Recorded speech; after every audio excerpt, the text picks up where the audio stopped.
नमस्कार विद्यार्थी मित्रांनो, ज्ञान ज्योती एज्युकेशन मध्ये तुमचं स्वागत आहे।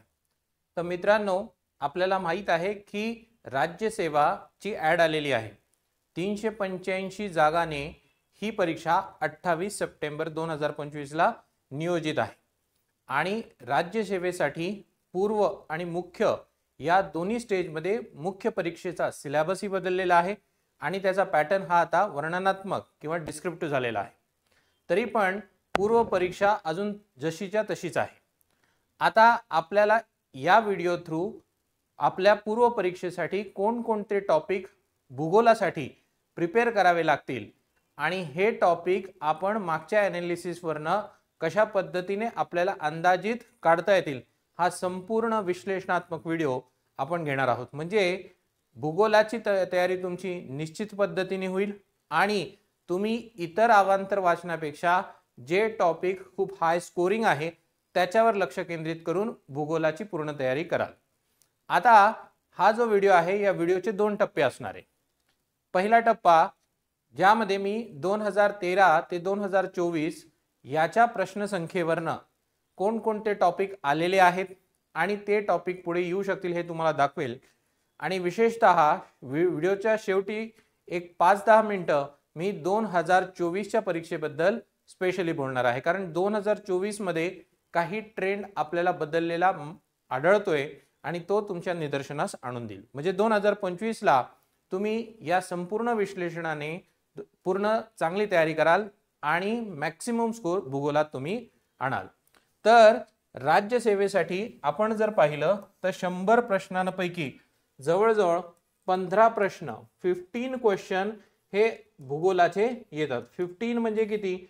15 गुणिले 2 म्हणजे आपण म्हणूया 30 मार्काला 200 पैकी 30 मार्क यामध्ये विचारले जाणार आहे। मग या 30 मार्कापैकी मॅक्सिमम स्कोर आपल्याला 25 ते 30 या घरामध्ये काहीतरी आपला स्कोर आला पाहिजे, म्हणजे आपली कॉम्पिटिटिव्ह लेवलला तयारी होईल। मित्रांनो, लक्षात घ्या की इतिहासाच्या तुलनेमध्ये भूगोलाचा जो आवाका आहे माझ्या मते थोडासा मला कमी वाटतो आणि कमी आवाक्याचा विषय तयार करून जास्त मार्क जर आपल्याला मिळत असेल तर आपण शुअरिटीने हा विषय तयार केला पाहिजे आणि यामधनं मॅक्सिमम स्कोर घेतला पाहिजे। ठीक आहे। आता हे जे 15 क्वेश्चन आहेत या 15 क्वेश्चन साठी मी तुम्हाला 3 स्तराचं एक एनालिसिस देणार आहे। आपला जो भूगोल आहे तो भूगोल जगाच्या बाबतीत पूर्व परीक्षेमध्ये विचारला गेलेला आहे, तो भारताच्या बाबतीत पूर्व परीक्षेमध्ये विचारला गेला आहे आणि महाराष्ट्राचा सुद्धा भूगोल यामध्ये विचारला आहे। ठीक आहे। अंदाजित आपण काढून घेऊया की साधारण किती प्रश्न किती टॉपिक वर आपल्याला आलेले दिसतील। याचा एक सरासरी मी तुम्हाला अंदाज देतो, म्हणजे त्या अंदाजाने तुम्ही तयारी चालू ठेवाल। तर सुरू करूया आपल्या व्हिडिओला। आता सर्वात प्रथम लक्षात घ्या की राज्यसेवेच्या तयारीसाठी 28 सप्टेंबरला होणाऱ्या परीक्षेसाठी एक बॅच आपण लॉन्च केलेली आहे। त्या बॅचचं नाव आहे ध्येय। या बॅच बद्दल तुम्हाला जर माहिती पाहिजे असेल तर 788 799 2834 ला कॉल करा किंवा 99 75 80 61 27 ला कॉल करा। ही बॅच मराठी माध्यमासाठी 26 मार्चला सुरू होत आहे आणि इंग्रजी माध्यमासाठी ही 5 एप्रिलला सुरू होत आहे। ही बॅच लाईव्ह असणार आहे आणि लाईव्ह लेक्चरचं रेकॉर्डिंग सुद्धा तुम्हाला नंतर अवेलेबल करून देणार आहे। ही बॅच ऑनलाईन आहे, ऑफलाईन आहे आणि बॅचचे टायमिंग दोन्ही बॅचचे टायमिंग संध्याकाळी 7 ते 9। म्हणजे तुम्ही काही करत असाल, वर्किंग असाल, गृहिणी असाल, स्टुडंट असाल किंवा फुल टाइम स्टडी करणारे विद्यार्थी असाल, कोणत्याही परिस्थितीमध्ये तुम्हाला या बॅचचं लेक्चर ऐकता येईल। या बॅच मधनं तुम्हाला मॅक्सिमम आउटपुट काढता येईल आणि तुमच्या परीक्षेसाठी 28 सप्टेंबरला तुम्हाला यश डेफिनेटली मिळेल। तर ही बॅच च्या बद्दल तुम्ही या दिलेल्या नंबरवर कॉन्टॅक्ट करून चौकशी करू शकता। तर आपल्या व्हिडिओमध्ये मित्रांनो आपण बघणार आहोत पहिला, त्याला आपण म्हणणार आहोत जगाचा भूगोल। ठीक आहे। जगाच्या भूगोलासाठी जे पुस्तक प्रिफर्ड आहे किंवा वाचलेले आहे या पुस्तकाला इथे मी थोडीशी यादी दिलेली आहे। मराठी माध्यमाच्या मुलांनी भूगोल आणि कृषी यातला निवडक पार्ट घेऊन तुम्ही पूर्व परीक्षेची तयारी करू शकता। ठीक आहे। मग यातला कोणता निवडक पार्ट आहे तो तुम्हाला टॉपिकल अनालिसिस दिल्यानंतर समजेल, पण हे एक पुस्तक मराठी माध्यमाच्या मुलांनी यूज करू शकतात. नाहीतर पूर्व परीक्षेसाठी 11वीचं फंडामेंटल्स ऑफ फिजिकल जॉग्राफी म्हणजे आपण म्हणूया की प्राकृतिक भूगोलाचे मूलभूत तत्व, हा सुद्धा खूप हाय स्कोरिंग एरिया आहे. हा जरी पुस्तक तुम्ही वाचलं तरी पण यामधनं तुम्हाला जॉग्राफीच्या भरपूर माहिती समजेल आणि तुम्हाला प्रिफर्ड सोर्स पैकी हा एक सोर्स जर तुम्ही कव्हर केला तर भूगोलामध्ये तुम्हाला तुमचा स्कोर मॅक्सिमाइज होईल. त्याच्यानंतर आपले सुद्धा नोट्स आहेत ज्ञानज्योती एज्युकेशनचे आणि या नोट्स सुद्धा तुम्ही चांगली तयारी करू शकतात. तर हे 3 सोर्सेस माझ्याकडनं सजेस्टेड आहे. यापैकी तुम्ही सौदी सरांचं घ्या किंवा 11वीचे आपण म्हणू NCERT वाचा किंवा आपले नोट्स जरी वाचले, कारण विविध पुस्तक वाचून ह्याचा एक आपण संचय केला आहे, या नोट्स थ्रू सुद्धा तुमचा चांगला आउटपुट निघेल. तर हे सोर्सेस पहिले मी क्लिअर करून दिले. आता गेल्या 10 वर्षामध्ये म्हणजे 13 ते आपण म्हणू 2013 ते 2024 11 वर्षामध्ये, या 11 वर्षामध्ये जगाच्या भूगोलामध्ये आपण जर पाहिले तर सरासरी एकूण प्रश्न मला 69 दिसतात. ठीक आहे, आपण याला 70 71 असंही म्हणू शकतो. हे मी केलेले अनालिसिस आहे, त्यामुळे पुढे एखाद दुसरा प्रश्न जाऊ शकतो, पण साधारणपणे 69 प्रश्न मला जगाच्या भूगोलाबाबत आलेले दिसतात. 70 म्हणूया आपण. 11 वर्षामध्ये 70 म्हणजे आपण जर याला भागीला 10 केलं तर साधारणपणे 6 ते 7 प्रश्न किंवा 5 ते 7 प्रश्न सरासरीने आपल्याला जगाच्या भूगोलावर आलेले दिसून येतील. आता हे 6-7 प्रश्न आहे कोणकोणत्या टॉपिक्स मधून आलेले ते आपण पाहून घेऊया. सर्वात पहिला जो टॉपिक आहे तो म्हणजे प्राकृतिक भूगोल आणि त्याचे सिद्धांत, फिजिकल जॉग्राफी आणि फंडामेंटल्स म्हणजे त्याचे प्रिन्सिपल्स बेस्ड. यामध्ये आपण जर पाहिलं तर भूरूपशास्त्र किंवा हवामानशास्त्र, सागरशास्त्र याचे जे छोटे छोटे सिद्धांत आहे, या सिद्धांतांवर मला प्रश्न कधी कधी आलेला दिसून येतो. उदाहरणार्थ भूपट्टा विवर्तनिकी सिद्धांत किंवा भूखंड अपवन सिद्धांत, याच्यावर एखाद दुसरा प्रश्न असा जर मी कॅल्क्युलेट केला तर हे जे बेसिक थिअरीज आहे या थिअरीजवर आपल्याला प्राकृतिक भूगोलामध्ये प्रश्न आपल्याला बघता येतील. साधारणपणे 7 प्रश्न. आता हे 7 प्रश्न एकाच दिवशी नाही किंवा एकाच वर्षी नाही, मागच्या 10 वर्षामध्ये 7 प्रश्न आहे. म्हणजे दरवर्षी एखादा प्रश्न किंवा दरवर्षी एखादा प्रश्न आपल्याला दिसणार किंवा एखाद्या वर्षी एखादा प्रश्न दिसणार नाही, असं 11 वर्षामध्ये 7 प्रश्न आपल्याला आलेले दिसून येतात. त्याच्यानंतर एक पॉइंट ज्याला आपण म्हणणार आहोत पृथ्वीची उत्पत्ती किंवा विश्वाची उत्पत्ती सुद्धा मला म्हणता येईल, त्याच्या संदर्भामध्ये सिद्धांत. ठीक आहे, जसं नेब्युलर हायपोथेसिस, जसं बिग बँग थेरी, या सगळ्या सिद्धांताचं नाव आणि त्याच्याशी संबंधित शास्त्रज्ञ या लेवलवर मला प्रश्न आलेला दिसतोय. काही आपण जर 1-2 वर्ष आधी बघितलं तर ही थीम रिपीटेशन याच्यामध्ये दिसली, पण जर खूप जुनं अनालिसिस केलं तर याच्यामध्ये आपल्याला कधी कधी हे प्रश्न आलेलेही नाही. पण मी म्हणतो की हा त्यांचा एक फेवरेट पार्ट आहे. त्यामुळे पृथ्वीच्या उत्पत्तीबद्दल तुम्हाला सिद्धांत आणि ॲटलिस्ट त्याच्याशी संबंधित शास्त्रज्ञ माहीतच पाहिजे. भलेही तो सिद्धांत तुमचा क्लिअर नसेल तरी पण तुमचा हा फॅक्च्युअल डेटा तुम्हाला लक्षात ठेवणं गरजेचं आहे. यामध्ये कोणकोणते सिद्धांत विचारले, कोणकोणते शास्त्रज्ञ विचारलेत, याच्या संदर्भामध्ये तुम्ही PYQ विश्लेषण करा किंवा मी लवकरच प्रत्येक टॉपिक मध्ये काय काय विचारलं आहे त्याचा सुद्धा व्हिडिओ भविष्यामध्ये अपलोड करणार आहे. म्हणून तुम्ही लक्षात घ्या की जो पहिला दुसरा टॉपिक जो आहे इम्पॉर्टंट तो म्हणजे ओरिजिन ऑफ युनिवर्स किंवा ओरिजिन ऑफ अर्थ, या संदर्भामध्ये आपल्याला माहिती असणं गरजेचं आहे. त्याच्यानंतर पृथ्वीच्या अंतरंग रचनेबद्दल मला 4 प्रश्न दिसत आहेत. बिलकुल बेसिक ढोबळ माहिती. पृथ्वीची अंतरंगा किती थराने बनलेली आहे, कोणत्या थराची सरासरी घनता किती आहेत, किती किलोमीटर पर्यंत, अशी एक जर आपण ढोबळ माहिती घेतली तर इंटेरियर ऑफ द अर्थ किंवा पृथ्वीच्या अंतरंग रचनेवर मला प्रश्न सोडवता येतील. मग याच्या संदर्भामध्ये आपण म्हणू काही भूकंपी लहरी किंवा ते कशा पद्धतीने पृथ्वीच्या अंतरंग रचनाला समजून देतात, हा सुद्धा टॉपिक ह्याच्याला आपल्याला जॉईन करता येईल. त्याच्यानंतर लॅटिट्यूड्स आणि लॉंगिट्यूड्सवर मला 3 प्रश्न आलेले दिसतात 10 वर्षामध्ये. बेसिक माहिती, अक्षांश, रेखांश. तुम्ही जर पाहिलं 2024चा पेपर मी काढतो. आता 2024चा प्रश्न मी जो तुम्हाला सांगत आहे त्याला तुम्ही वातावरणात पकडा, त्याला तुम्ही भूगोलात पकडा, ठीक आहे, प्रश्न असा होता की जैवविविधता ही विषववृत्तीपासून ध्रुवेकडे कमी होताना दिसते का वाढताना दिसते, या संदर्भामध्ये असा तो प्रश्न फ्रेम केला होता. मग ही म्हणजे पृथ्वीच्या रेखांश आणि अक्षांश बद्दल असणारी बेसिक माहिती आपल्याला माहीतच असावी. ठीक आहे, कोणत्या पद्धतीने तापमान, कोणत्या पद्धतीने ऋतू, हे सुद्धा आपल्याला त्याला जोडून वाचता येईल. आता स्पेशली हे टॉपिक्स टार्गेट करायचे नसतात, पण प्रत्येक टॉपिक वाचत असताना त्यातली तुम्हाला थोडी थोडी माहिती लक्षात येईल.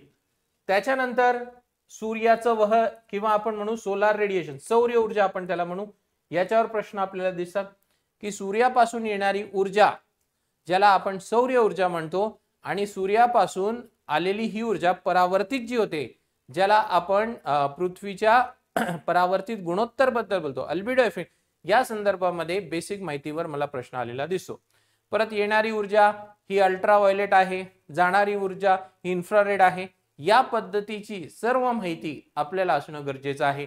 त्या संदर्भाचा टॉपिक आपल्याला समजणं गरजेचं, म्हणजे हा टॉपिक तुम्ही करणं गरजेचं आहे. लक्षात घ्या मित्रांनो, आता आपण जी परीक्षा देणार आहोत ती डिस्क्रिप्टिव्ह आहे, म्हणून एक्झॅक्टली PYQ पाठ न करता PYQ कोणत्या टॉपिक वरनं आला आहे हे समजणं थोडंसं महत्वाचं आहे. ठीक आहे, मी तर म्हणतो हे जे आकडे आहेत हे फक्त आपण म्हणून मुलांच्या सॅटिस्फॅक्शनसाठी आपण लिहिलेले आहेत. हे आकड्यांपेक्षा तर टॉपिक कडे लक्ष द्या, कारण आकडे कमी जास्त होत राहतात, पण टॉपिक आपल्याला आयडेंटिफाय झाला पाहिजे, म्हणजे आपली तयारी निश्चित योग्य दिशेला जाईल. त्याच्यानंतर विविध भूरूपे, हा सुद्धा एक MPSC चा खूप फेवरेट टॉपिक आहे. जसं आपण पाहतो की अपक्षरणासाठी किंवा विदर्णासाठी जे 5 मूलभूत घटक कारणीभूत आहे, त्या घटकांमुळे विविध भूरूपे तयार होतात. सागरी लाटांमुळे, वाऱ्यांमुळे, हिमनगामुळे, भूजलामुळे, भूपृष्ठीय जलामुळे, आणि या भूरूपांची माहिती आपल्याला असणं गरजेचं आहे. मोराइन्स कुठे बनतात, व्ही शेप व्हॅली किंवा व्ही आकाराची दरी, यू आकाराची दरी, त्याच्यानंतर केव्स, त्याच्यानंतर स्टॅक्स, हे जे सगळे शब्द आहेत हे सगळे शब्द आपल्याला माहित पाहिजे. शक्यतो मराठीपेक्षा इंग्लिशमध्ये ह्याचं पाठांतर करा, कारण इथे फार लॉजिक लावता येत नाही. आलं लक्षात? मला 7-8 वर्ष झाले मी भूगोल आपण म्हणू शिकवला आहे, 10 वर्षापेक्षा जास्त वर्ष मला झाले आहे. पण आज पण जर तुम्ही मला प्रश्न दिला तर मला प्रश्नांना एलिमिनेशनने सोडवावं लागतं. अजून पण माझे सगळे भूरूपे पाठ नाही, म्हणून आपल्याला विशेष पद्धतीने फॅक्च्युअल लेवलवर इथे प्रश्न येईल, हे गोष्ट लक्षात घ्या. थोडासा लॉजिक आणि भरपूर फॅक्ट्स इथे पाठ करावे, आणि मग तोच विद्यार्थी जिंकतो. आता माझ्यापेक्षा विद्यार्थ्यांचा अभ्यास जास्त आहे असं मी म्हणेन, का? कारण मला भूगोल वाचून बरेच वर्ष झाले, पण विद्यार्थी आता तो रोज रोज विषय वाचतात. म्हणून जी तुमची कॉम्पिटिशन आहे ती कॉम्पिटिशनचा विचार करा. ते डेफिनेटली जास्तीत जास्त भूरूपे पाठ करतात. तुम्ही सुद्धा पाठ करा, आणि परीक्षेमध्ये फॅक्च्युअल लेवलचा हा प्रश्नाला तुम्ही मार्क घेऊन घ्या. त्याच्यानंतर खडक, आता मी डिस्कस करतोय जगाचा भूगोल. आता जगाच्या भूगोलामध्ये आपण जर पाहिलं तर खडक प्रणाली इथे जर मी म्हटली तर बेसिकली 3 पद्धतीचे खडक, अग्निजन्य खडक, जलजन्य खडक आणि रूपांतरित खडक, याची बेसिक माहिती गरजेची आहे. महाराष्ट्राच्या बाबतीत खडक प्रणाली विशेषतः पुढे जाऊन पण आपल्याला बघायची आहे, ती सुद्धा विचारली जाते. ठीक आहे, तर याबद्दल बेसिक माहिती आपल्याला लिहायला पूर्व परीक्षेला येऊ शकते आणि मुख्य परीक्षेला, कारण की जर तुम्ही पाहिलं UPSC ने सुद्धा बेसिक प्रश्न विचारला आहे. प्राथमिक खडकांबद्दल माहिती लिहा, हा मुख्य परीक्षेचा भाग आहे. एवढा सोपा आपण म्हणू प्रश्न UPSC कडनं अपेक्षित नाही, पण आता आयोगाने टाकला आहे, लोकसेवा आयोगाने, तर लक्षात घ्या या फंडामेंटल कन्सेप्टला आपल्याला न वाचून चालणार नाही. कदाचित त्यांचं कॉपी करून स्टेट सर्व्हिसेस वाले पण असे त्या लेवलचे प्रश्न टाकू शकतात, आणि तुम्हाला तिथेही मार्क मिळण्यासाठी मदत होऊ शकते. त्याच्यानंतर ज्वालामुखी, या ज्वालामुखीमध्ये सर्वात महत्वाचं कॉन्सन्ट्रेशन जिथे तुम्हाला घ्यायचं आहे ते म्हणजे ज्वालामुखी आणि उद्रेकानुसार त्याचे प्रकार, जसं पिलियन, व्हॉल्कॅनियन, याच्यावर आपल्याला प्रश्न जास्त विचारले गेलेले आहे. त्याच्यानंतर ज्वालामुखी उद्रेक ही काय अशी फार मोठी कन्सेप्ट नाहीये, एखाद्या शाळेच्या मुलाला ती सुद्धा समजेल, पण ज्वालामुखीतनं कोणकोणती भूरूपे तयार होतात हे तुम्हाला माहित पाहिजे. उदाहरणार्थ कॅल्डेरा कशाला म्हणतात, उदाहरणार्थ क्रेटर लेक कशाला म्हणतात, उदाहरणार्थ कंड्यूट पाईप किंवा ज्वालामुखी नलिका कशाला म्हणतात, सॉरी, तर हे सगळेच्या सगळे प्रश्न तुम्हाला माहित असणं गरजेचं आहे. म्हणून ज्वालामुखीचा जो उद्रेकाचा प्रकार आहे त्या प्रकाराच्या अनुसार त्याचं जे विभाजन केलेलं आहे त्याच्यावर कॉन्सन्ट्रेट करा. त्याच्यावरही आपल्याला साधारणपणे 4-5 प्रश्न आलेले दिसून येतात. त्याच्यानंतर भूकंप किंवा अर्थक्वेक या कन्सेप्ट बद्दल आपल्याला माहिती पाहिजे. भूकंपाच्या लहरी प्राथमिक, द्वितीय, भूकंपाच्या संदर्भामध्ये असणारे विविध बिंदू, एपिसेंटर, हायपोसेंटर, भूकंपामुळे आपल्याला पृथ्वीचं अंतरंग कशी समजते हे आपल्याला माहित असणं गरजेचं आहे. लक्षात घ्या, पूर्व परीक्षेचा हा जरी पॉइंट असेल तरी माझं अनालिसिस म्हणतं की मुख्य परीक्षेला एखादा प्रश्न या कन्सेप्टवर येऊ शकतो. त्यामुळे पूर्व परीक्षेला तयारी करून घ्या, पुढे लेखनात तुम्हाला ही कन्सेप्ट लिहायला काम येईल. त्याच्यानंतर सर्वात जास्त प्रश्न जगाच्या भूगोलामध्ये जे आहेत ते म्हणजे नदी प्रणाली. म्हणजे नदी प्रणालीला आपल्याला डिटेल करणं गरजेचं आहे. भारताच्या संदर्भामध्ये डिटेल, महाराष्ट्राच्या संदर्भामध्ये डिटेल आणि जगाच्या संदर्भामध्ये ढोबळ. तुम्ही जर पाहिलं 2024चा प्रश्न तर मिसिसिपी नदी किंवा USA ची नदी बद्दल विचारून घेतलेला आहे. तर असे आपल्याला सर्वसाधारणपणे जगाच्या नदींबद्दल माहित पाहिजे. बिलकुल ब्रीफली सगळ्या जगाच्या नद्या पाठ करणं तर अशक्य आहे, पण 2 तासामध्ये मला जर जगाच्या नद्या पाठ करायच्या झाल्या तर कशा पद्धतीने मला पाठ करता येईल ह्याचा विचार करून एक ब्रीफली तुम्ही स्टडी करायचा. नदींच्या बद्दल, वर्ल्ड मॅपिंगच्या बद्दल पूर्व परीक्षेच्या आधी मी एक 6-7 दिवसाची सिरीज घेणार आहे, ज्याच्यामध्ये पूर्ण जगाचा भूगोल मॅपच्या थ्रू तुम्हाला मी शिकवणार आहे. त्या सिरीजचे साधारणपणे 7-8 लेक्चर असतील आणि प्रत्येक लेक्चर हे 30 ते 40 मिनिटाचे असतील.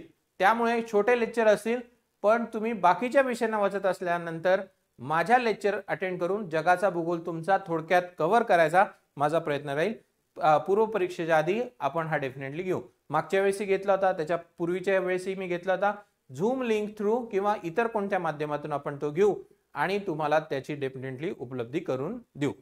त्याच्यानंतर आहे नवीन पॉइंट जो मला 2-3 वर्षापासून आलेला दिसतो, तो म्हणजे मानवीय भूगोल.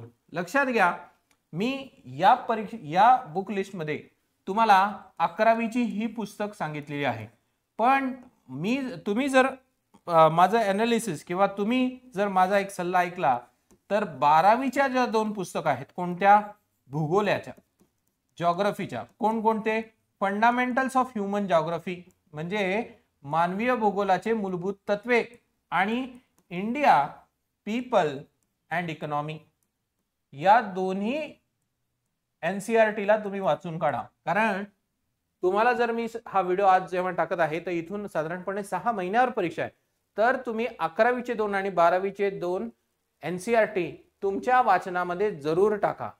कारण की मानवीय भूगोल आणि सामाजिक भूगोलवर सुद्धा मला एखाद दुसरा प्रश्न आलेला दिसून येतो. 2024च्या विश्लेषणातनं मी तुम्हाला दाखवून देईल की कशा पद्धतीने हे दिसतंय.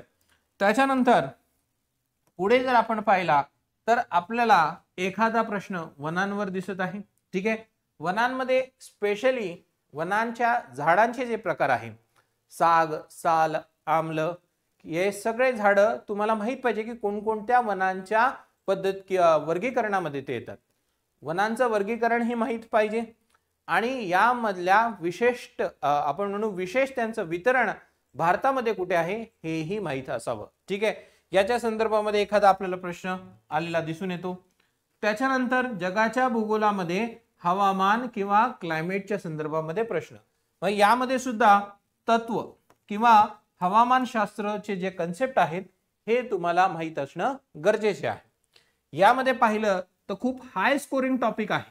ठीक आहे, जर तुम्हाला पहिल्यांदा कोणती 2 पॉइंट करायचे असतील तर मी म्हणेल सुरुवात करताना तुम्ही नदी प्रणालीला सुरुवात करा आणि भूरूपशास्त्राच्या आधी हवामानशास्त्र तुम्ही वाचा. कदाचित मुलं जुने पण हा व्हिडिओ पाहत असतील तर त्यांचं वाचन झालेलं असेल तर त्यांनी हवामानशास्त्रावर पहिले होल्ड आणून घ्या, कारण या हवामानशास्त्रामध्ये वारे वगैरे सुद्धा आपल्याला प्रश्न आलेले दिसून येतात. तुम्ही जर पाहिलं तर पुढचा पॉइंट वाऱ्यांच्या संदर्भामध्ये मला दिसून येतो आणि जर तुम्ही या दोघांना मी एकत्रित केलं तर 13 प्रश्न म्हणजे सर्वात हाय वेटेज जातात. म्हणून हवामानशास्त्र असा पॉइंट आहे जो अतिशय महत्वाचा आहे पूर्व परीक्षेसाठी आणि हाच कन्सेप्च्युअल लेवलवर जर मुख्य परीक्षेला परत त्या प्रश्नांच्या स्वरूपामध्ये आपल्याला आला तर सरप्राईज म्हणून मी तर त्याला पाहणार नाही. का? कारण इथे दिसून येतोय की त्याला हाय वेटेज MPSC देत आहे. त्याच्यानंतर पाहिलं तर पर्यावरणावर, भूगोलिक पर्यावरणावर एक प्रश्न मला टाकता येईल आणि संसाधनावर मला एक प्रश्न टाकता येईल जगाच्या. त्याच्यानंतर सागरशास्त्र. आता सागरशास्त्रावर ही जी 5 प्रश्न आहेत ही 2018-19 पर्यंत मला विचारलेली दिसून येतात.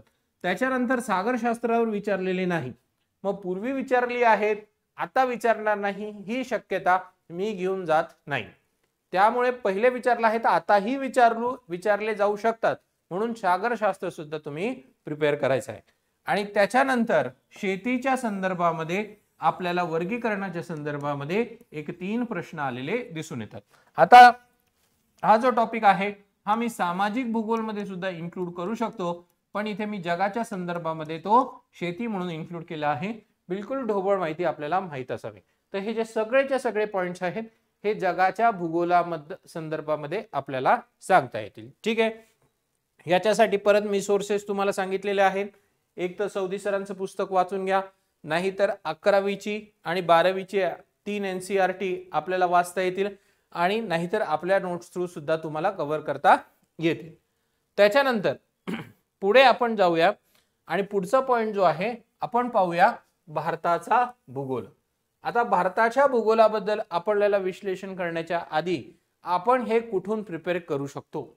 सर्वात पहिले 11वीची NCERT ज्याला आपण म्हणतो इंडिया फिजिकल एन्व्हायरमेंट, भारत आणि प्राकृतिक पर्यावरण, हे जे आहेत हे खूप छान पुस्तक आहे. शासकीय पुस्तक आहे, त्यामुळे तुम्ही ह्याची निवड करू शकतात आणि याच्यामधली माहिती वाचून तुम्ही परीक्षेला जाऊ शकतात. हे पुस्तक इंग्लिश आणि हिंदीमध्ये अवेलेबल आहे. याचा तुम्ही वापर करून आपण म्हणू भारताच्या भूगोलाबद्दल माहिती घेऊ शकतात आणि याच्याच बरोबर चालू घडामोडीही करावे लागतील. मराठी माध्यमाच्या मुलांसाठी दीपस्तंभचं भारताचा भूगोल हे एक अतिशय सुंदर पुस्तक आहे. या पुस्तकामध्ये कलरफुल मॅप्स आहे. यामध्ये सगळ्या गोष्टी फॅक्च्युअली खूप हेवी आहे. कंबाईनच्या ओरिएंटेशनने हे पुस्तक जातं, पण राज्यसेवेसाठी हे वापरू शकतात. अतिरिक्त माहिती मिळून तुम्हाला डेफिनेटली चांगल्या पद्धतीची माहिती गोळा करता येईल. आणि याचबरोबर याच्या व्यतिरिक्त आपले ज्ञानज्योती एज्युकेशनचे सुद्धा नोट्स आहेत. या 2-3 पुस्तकांचं आपण म्हणू सार समजून जी गरजेची माहिती आहे ती आपण नोट्स मध्ये टाकलेली आहे आणि क्लासमध्ये दिलेल्या नोट्स मधनं आपण ते विद्यार्थ्यांपर्यंत पोहोचवतो. तर तुम्ही कोणत्याही सोर्सचा वापर करा, निवड तुमची. परीक्षेमध्ये तयारी निषेध या सोर्सेसला पूर्ण तुम्ही कॉन्कर करून तुम्ही परीक्षेला भारताच्या भूगोलाबद्दल माहिती घ्या. आता भारताच्या भूगोलाबद्दल मी जेव्हा विश्लेषण केलं तेव्हा सर्वात जास्त प्रश्न मला दिसत आहेत. साधारणपणे प्रश्न संख्या 70, 72, 75 या रेंजमध्ये मागच्या 11 वर्षामध्ये दिसून येते. म्हणजे जर आपण म्हटले 5 प्रश्न जगाचे येतील तर साधारणपणे 6 ते 7 प्रश्न हे भारताचे येतील आणि उर्वरित प्रश्न हे महाराष्ट्राचे येतील. आता आपण जर पाहिलं 5 अधिक 6 म्हणजे 11 प्रश्न इथेच 2 विषयामध्ये तुमचे झाले. म्हणजे प्रायोरिटी सब्जेक्टमध्ये महाराष्ट्राचा भूगोल वाचण्याच्या पहिले तुम्हाला कन्सेप्च्युअल लेवलचा म्हणजे जगाचा भूगोल माहित पाहिजे आणि नंतर भारताचा भूगोल तुम्हाला माहित असावा. त्याच्यानंतर आपण जर पाहिलं तर कोणकोणत्या टॉपिक्सवर आपल्याला प्रश्न आलेले दिसतोय. सर्वात पहिले म्हणजे स्थान विस्तार, भारताचा क्षेत्रफळ, त्याचे लॅटिट्यूड्स, रेखांश, अक्षांश, भारत कुठे स्थित आहे, भारतामध्ये कोणकोणत्या पद्धतीचे रेखांश जातात, भारतीय प्रमाण वेळ ही कोणत्या रेखांशवर आधारित आहे. हा सगळा डेटा जो बिलकुल स्टॅटिक आहे हा आपल्याला माहीतच पाहिजे. बिलकुल म्हणजे त्याच्यामध्ये आपल्याला कमी जास्त करून चालणार नाही. फॅक्च्युअल लेवलचा डेटा आपल्याला माहित पाहिजे. भारत हा जगामध्ये कितव्या क्रमांकावर आहे क्षेत्रफळानुसार, भारताची लोकसंख्या आज कितव्या क्रमांकावर लोकसंख्येनुसार भारताचा नंबर जातो. हा सगळा जो डेटा आहे हा सगळा डेटा आपण स्थान विस्तार क्षेत्रफळाबद्दल सांगू शकतो. बिलकुल बेसिक फॅक्च्युअल डेटा, याच्यामध्ये काही कन्सेप्ट नाही. माहिती आपण म्हणून कागदावर लिहून घ्यायची, पाठ करायची आणि परीक्षेला जायची. त्याच्यानंतर भारताच्या प्राकृतिक रचनेवर आपल्याला भरपूर प्रश्न दिसतात. भारताचे 5 प्राकृतिक विभाग, जिओलॉजी या संदर्भामध्ये 3 त्याचे विभाग आपल्याला दिसून येतात. भारताचे हे जे विभाग आहेत यांचे आपल्याला वैशिष्ट्य माहित पाहिजे. मी जर भारतीय द्विकल्पीय क्षेत्र घेतला तर तुम्हाला माहित पाहिजे की कोणकोणते पठार आहे. उत्तर ते दक्षिण जर मी तुम्हाला काही क्रम लावायला दिला, विंध्यन पर्वत, अजंठा पर्वत, नर्मदा नदी, तापी नदी, तर तुम्हाला माहित पाहिजे याच्यावर वारंवार प्रश्न आलेला दिसून येतोय. त्यामुळे भारताच्या प्राकृतिक रचनेला तुम्ही पाठच करायचं. माळवा पठार म्हटला तर कुठे आहे, मालवा मैदानी प्रदेश म्हटला तर कुठे आहे, त्याच्यानंतर मी छोटा नागपूर पठार म्हटला तर कुठे आहे, त्याच्यानंतर मी जर हजारीबाग पठार म्हटला तर कुठे आहे, मालडा गॅप म्हटला तर कुठे आहे, सगळं पाठ पाहिजे. आणि तुम्हाला त्याचा अंदाज पाहिजे. एक ब्लॉक डायग्राम काढायचा छान, एक पानभर त्याची माहिती लिहून घ्यायची आणि रोज ते पान बघत बसायचं. या 12 प्रश्नांचा जो संच आहे तो तुमचा टार्गेट होऊन जाईल. त्याच्यानंतर भारतीय हवामान. भारतीय हवामान म्हणजे सर्वात इम्पॉर्टंट पॉइंट, ज्याला आपण भारतीय हंगामी वारे त्याच्यामध्ये इन्क्लूड करू शकतो, भारताचे ऋतू इन्क्लूड करू शकतो, हंगामी वारेच्या वेळेस भारतावर कोणती परिस्थिती आहे ते इन्क्लूड करू शकतो. बिलकुल डिटेल कन्सेप्च्युअल लेवलला आपल्याला हा प्रश्न माहित पाहिजे. लक्षात घ्या, यावेळेस आपला पॅटर्न डिस्क्रिप्टिव्ह झालेला आहे आणि डिस्क्रिप्टिव्ह पॅटर्न हा तुमच्यासाठी पहिल्यांदा आहे, पण आमच्यासाठी तो जुना आहे. कारण 2006 ते 2011 या काळामध्ये आम्ही डिस्क्रिप्टिव्हच्याच परीक्षा दिल्यात आणि जेव्हा या काळामध्ये एमपीएससी ला आवडतीचे जे सब्जेक्ट आहेत हे पहिले 3 पॉइंटवर हे प्रश्न खूप आलेले आहेत. म्हणून हा मेन्सच्या दृष्टिकोनातून सुद्धा मी अंदाजित घेतोय की हा इम्पॉर्टंट पॉइंट येऊ शकतो. त्याच्यानंतर भारताच्या नदी प्रणाली माहित पाहिजे. तुम्ही जर पाहिलं तर बिलकुल जे मुख्य नदी आहेत, सिंधू नदी, गंगा नदी, कावेरी, त्याच्यानंतर महाराष्ट्राचे तर आपल्याला करायचेच आहेत, या सगळ्यांच्या नद्या, उपनद्या, लांबी, कोणकोणत्या राज्यातून जे वाहतात हे लिहून घ्यायचे आणि याच्यावर आपल्याला प्रश्न सुद्धा आलेले दिसून येते. त्याच्यानंतर भारताच्या संबंधित पर्यावरणावर, पश्चिम घाटावर मला काही प्रश्न आलेले दिसते म्हणून त्याचे 1 टाकून दिला मी. त्याच्यानंतर भारतीय खडक प्रणाली, पुराणा rock system, Kadapa rock system, हे जे 4 प्रकार आपल्याला पडतात भारतीय खडक प्रणालीचे, आता ते मी तुम्हाला इथे सांगणार नाही कारण तो शिकवण्याचा भाग आला. या 4 खडक प्रणाली माहित पाहिजे आणि त्याचे उपप्रकार अंदाजित भारताच्या कोणत्या क्षेत्रामध्ये ते मिळतात हे आपल्याला माहित असावे. याच्यावर एखादा प्रश्न आपल्याला आलेला दिसून येतोय. ठीक आहे, आणि हा प्रश्न जो होता हा अवघड लेवलचा होता म्हणून त्या प्रश्नाला तुम्ही टार्गेट करावा असं मी म्हणत नाही, पण एक ढोबळ माहिती तुम्हाला असावी. खडक प्रणालीवर एक आपण म्हणू खूपच डिफिकल्ट क्वेश्चन विचारला होता, तर आपण कमीत कमी एक बेसिक लेवलला त्याची तयारी करून घेऊ. त्याच्यानंतर आपल्याला भारताच्या संदर्भामध्ये धरणांवर प्रश्न दिसून येतोय. वाहतूक हे जे आहेत हे बेसिक आपल्याला अंदाज पाहिजे, म्हणजे कोणकोणते हायवेज आहेत, कोणकोणते रेल्वे आहे, कोणकोणते मी म्हणू करंट अफेअर्स मध्ये कोणकोणत्या योजना चालू आहेत, उदाहरणार्थ पीएम गतिशक्ती सारख्या, भारतमाला, सागरमाला सारख्या, या सगळ्या तुम्हाला अंदाजित असाव्या. प्रश्न इथे येऊ शकतो. इथले प्रश्न टार्गेट करणं अवघड आहे, पण इथून जर हळूहळू माहिती घेतली तर मी सांगतो हे असे 3 प्रश्न होऊ शकतात जे इतरांपेक्षा तुम्हाला जास्त जमतात आणि तोच एक आपल्याला फायदा होऊ शकतो. जिथे मुलं कट ऑफचा विचार करतील 115, तिथे तुम्ही जर 125 घेऊन बसले आहात तर तुम्ही बिलकुल बिंदास पद्धतीने मुख्य परीक्षेला तयारी करू शकता. म्हणून हा स्ट्रगल तुम्ही आता केला, कारण वेळेवर हा स्ट्रगल जमत नाही.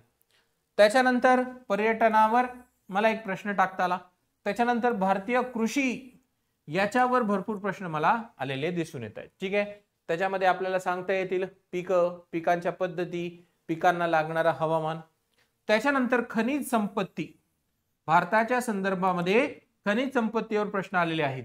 तेव्हा त्याच्यानंतर भारतीय वने, जे 8 प्रकार आपल्याला एनसीईआरटी मध्ये दिसतात ते तुम्ही करू शकतात. क्लासरूम मध्ये तर मी चॅम्पियन अँड सेट यांची क्लासिफिकेशन शिकवतो, जी 16 वनांना वर्गीकृत करते. पण त्यातलं कोणतेही तुम्हाला जे समजतं ते करा, कारण बेसिक माहिती घेऊन आपल्याला जायची आहे. त्याच्यानंतर मी म्हणतोय की मानवीय भूगोलावर आपल्याला प्रश्न आलेले दिसून येत आहेत आणि मानवी आणि सामाजिक भूगोल हा जो आहे हा एक असा चंक आहे जो सध्या मला ट्रेंड अपवर्ड दिसतोय. ठीक आहे, तुम्ही जर पाहिलं तर 2024 मध्ये आपल्याला वसाहतीवर एक प्रश्न आलेला दिसून येतोय आणि वसाहतीवर बिलकुल कन्सेप्च्युअल लेवलवर हा क्वेश्चन दिसतोय. हा सामाजिक भूगोलवर आहे. त्याच्यानंतर इंटेन्सिव्ह सबसिस्टन्स ऍग्रीकल्चर, म्हणजे आपण म्हणू उदरनिर्वाहाची शेती, याच्या संदर्भामध्ये 4 स्टेटमेंट दिले होते. या 4 स्टेटमेंटची कन्सेप्च्युअल लेवल आपल्याला माहित असणं गरजेचं आहे. त्याच्या संदर्भामध्ये मानवीय किंवा सामाजिक भूगोलामध्ये आपण त्याचा उल्लेख करू शकतो. मानवीय भूगोलामध्ये शक्यतो सिद्धांत आणि थिअरीजवर आपल्याला दिसून येतात. या थिअरीज आणि सिद्धांताचा आपण जर एक थोडस अंदाज ठेवला तर आपल्याला एखादा प्रश्न एक्स्ट्रा जमू शकतो. ठीक आहे, हे असे आहेत जे आपल्या एनसीईआरटी मधनं कव्हर होत नाही, पण ऍटलिस्ट PYQ बघून काय विचारलं आहे आणि कोणत्या पद्धतीने तुम्हाला ते प्रिपेअर करायचे हे तुम्ही समजू शकतात. तर आता भारताचा अनालिसिस बघितल्यानंतर आपला शेवटचा जो पॉइंट आहे तो म्हणजे महाराष्ट्राचा भूगोल.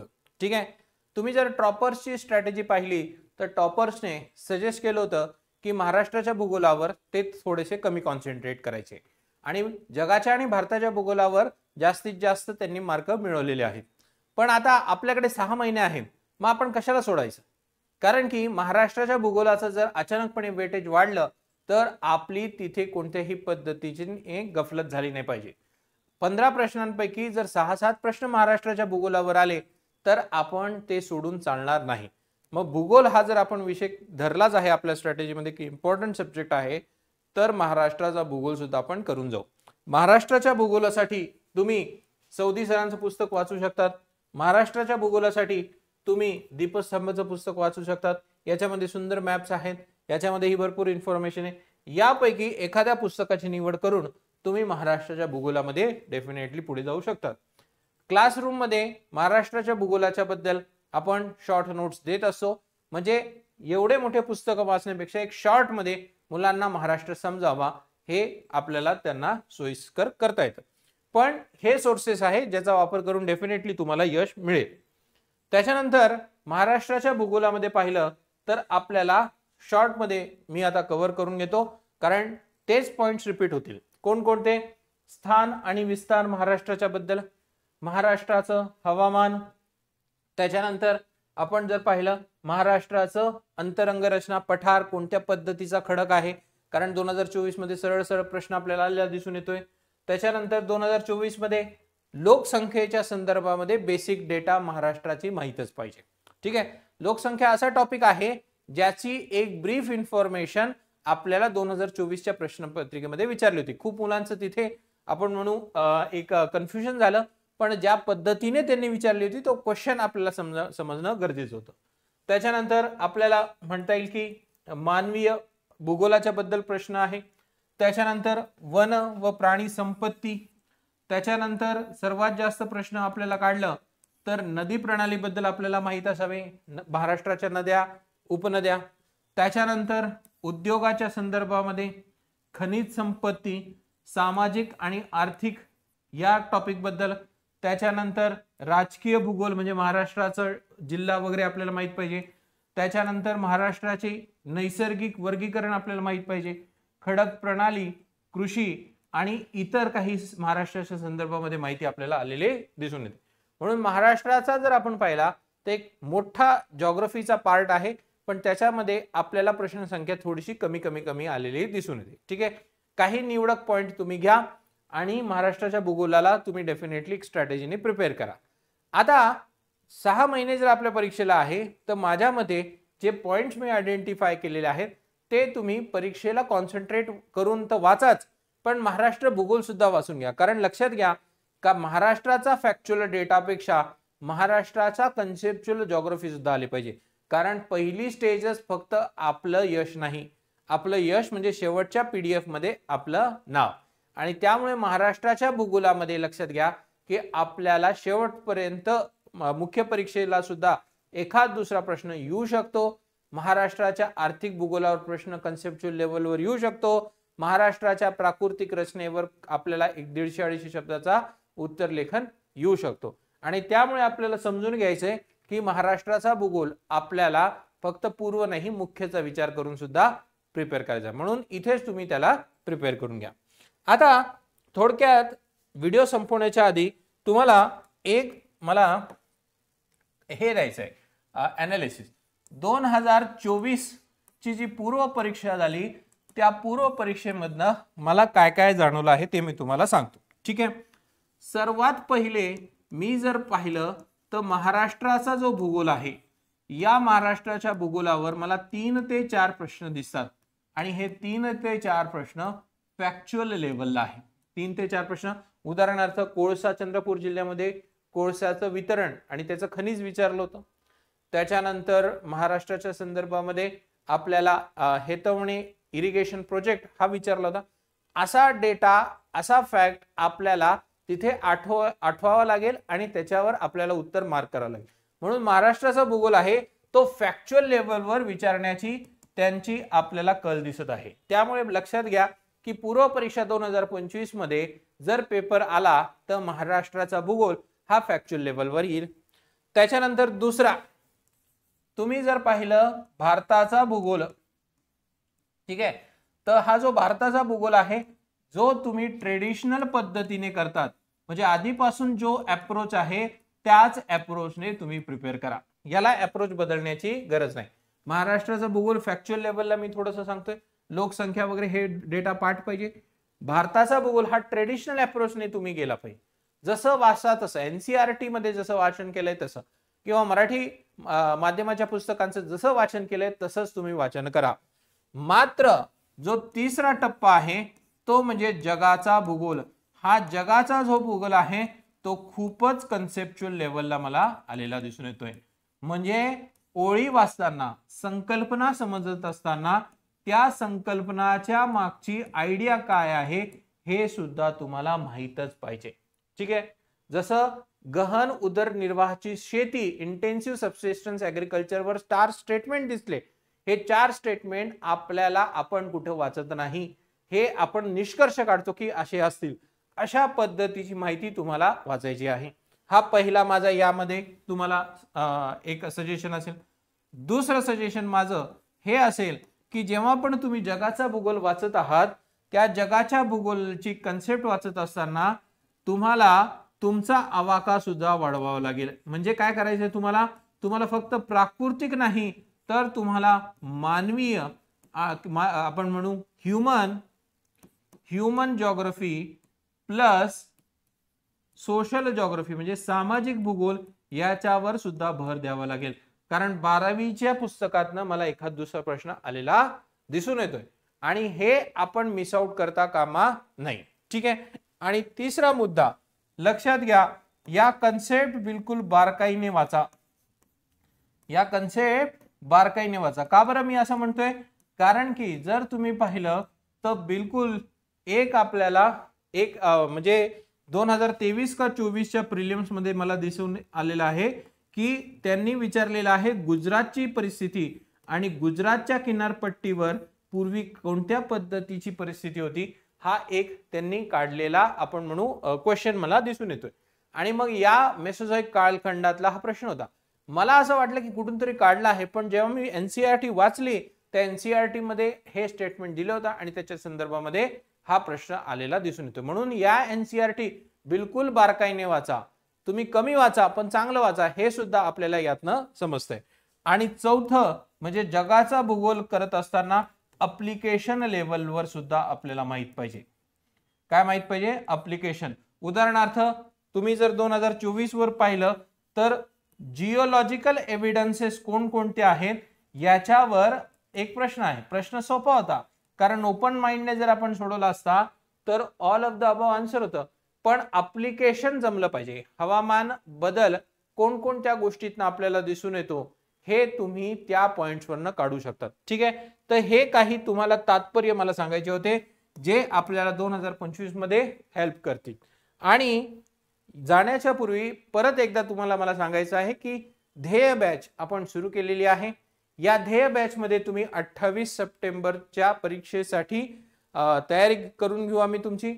मराठी माध्यमातून ही बॅच 26 मार्चला आणि इंग्रजी माध्यमातून 5 एप्रिलला ही बॅच सुरू होत आहे. 7 ते 9 ऑनलाईन आणि ऑफलाईन ही बॅच आहे. आणि या बॅच बद्दल जर तुम्हाला माहिती पाहिजे असेल, तुम्हाला एनरोल करायचं असेल तर 788 799 28 34 99 75 80 61 27 या नंबरवर कॉल करून तुम्ही विचारू शकता. तुम्ही या अनालिसिस व्हिडिओला परत पहा आणि अनालिसिस व्हिडिओचा मदत घेऊन तुम्ही भूगोलाची तयारी डेफिनेटली पूर्व परीक्षेसाठी करा. तर एवढं सांगून हा व्हिडिओ थांबवतोय. तर थँक्यू एव्हरीवन.